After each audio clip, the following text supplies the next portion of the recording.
前面咱们陆陆续续介绍过一些飞机或者是发动机故障的信息，比如9月初，国泰航空的一架空客 A350-1000因为发动机故障返航，导致了不少相同机型的航线取消。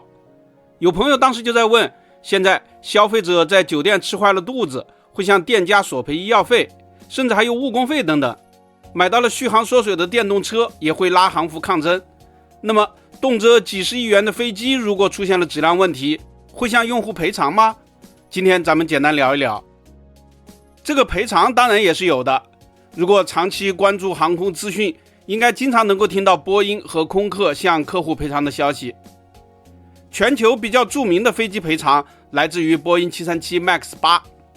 大家都知道它发生了2次重大空难，在中国的带领下，全球的波音737 MAX 停飞。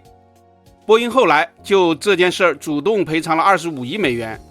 其中18亿美元用于向各位客户支付停厂损失，也就是无法营业造成的损失。这个赔偿的力度不算小，当时全球有360多架波音737 MAX 在运营，等于是每架赔偿了500万美元，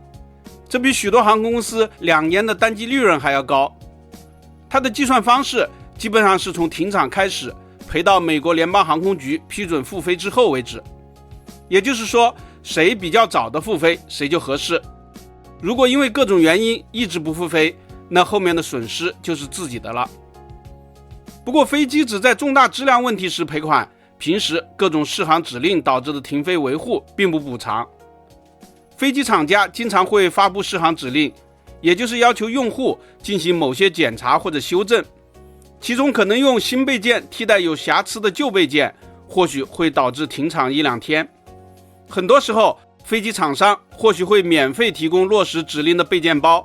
有的也会在采购协议里明确。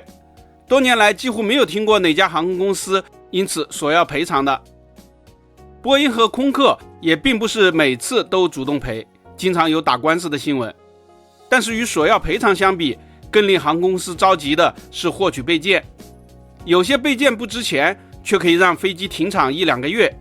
无论租赁还是自购，干线飞机每停厂1天，损失差不多至少就得1万美元，这非常的难受。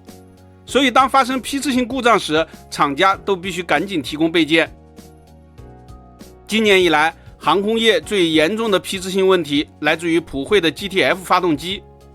它的2级涡轮盘据说寿命没有达到预期，导致全球大量相关飞机停厂。飞机发动机比较特殊，波音和空客管不了它们，一般是由厂商与客户直接谈赔偿，如果谈不妥的话就上法院，波音和空客并不参与。普惠就 GTF 发动机问题已经采取了很多的措施，日夜加班生产备件为客户更换，不过赔偿依然是必须的。比如最近有新闻说，普惠向加拿大悦昂航空赔偿了2500万美元，用于支付大约6架空客 A321neo 客机截止到目前的停厂损失，但是最终的数额以及涵盖的日期还不太清楚。